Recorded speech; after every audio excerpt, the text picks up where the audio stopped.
Good evening, and it's great to have you with us here on a Friday night. And we begin tonight with new reporting. What ABC News has just learned about that deadly ambush in Niger. 4 young American special ops soldiers, 2 of them Green Berets, surrounded and killed. It's been 16 days since those lives were lost, and today President Trump was asked again to address the mission in public.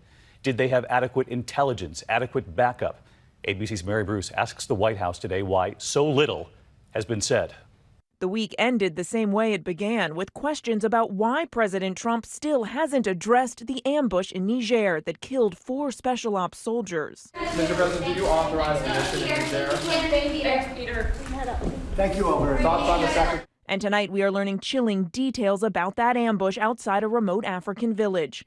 A senior intelligence official tells ABC News the Americans knew something was wrong when 2 motorcycles came racing out. The official telling us, quote, the hair on the back of their necks stood up. The official says a village elder seemed to stall to keep the soldiers there, and soon 50 militants were upon them, with small arms, vehicle-mounted weapons, and mortars, a sophisticated attack. The Americans were surrounded. Tonight, key questions remain. Did the unit get the proper advance intelligence and backup support?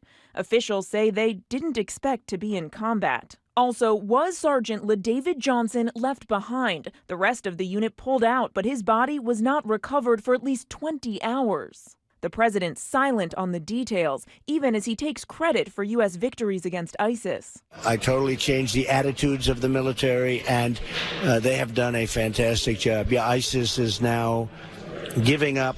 They're giving up. They're raising their hands. They're walking off. Nobody's ever seen that before. Why didn't that happen good. before?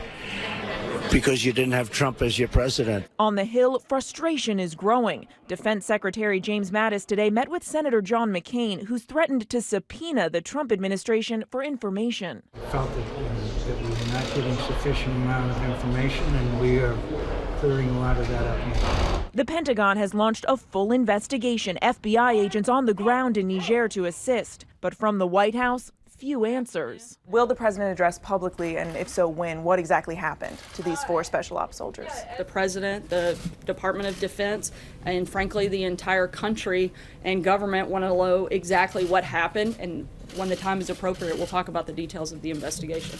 The White House refuses to say whether President Trump authorized the mission in Niger, but they are still talking about his phone call with Sergeant Johnson's widow.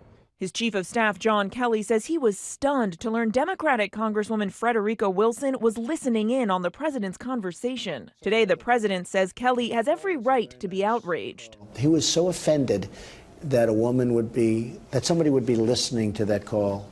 He actually couldn't believe it. Actually, he said to me, sir, this is not acceptable. This is really not. And he knew I was so nice. Look, I've called many people, and I would think that every one of them appreciated it. And Mary Bruce with us live tonight from the White House. And Mary, one other development involving that call the president was speaking about there. White House Chief of Staff John Kelly lashing out 24 hours ago at Congresswoman Frederica Wilson, who heard that call from the president to the family of Sergeant LaDavid Johnson. General Kelly took aim at a speech she gave at a dedication of an FBI building back in 2015. Kelly had said the Congresswoman bragged about securing funding for the building. Well, today we learn from video that has emerged of that speech that the Congresswoman did not do that. She did talk about helping to get the building named in honor of 2 FBI agents who'd been killed, praising their work. So the White House was asked about this today. How did they respond? Yes, David, and they are standing by Kelly's characterization. At today's briefing, the press secretary accused reporters saying it was highly inappropriate for them to question Kelly because he's a 4-star general. But the Congresswoman tonight says he's lying. David. Mary Bruce leading us off tonight from the White House. Hi, everyone. George Stephanopoulos here. Thanks for checking out the ABC News YouTube channel. If you'd like to get more videos, show highlights, and watch live event coverage, click on the right over here to subscribe to our channel. And don't forget to download the ABC News app for breaking news alerts. Thanks for watching.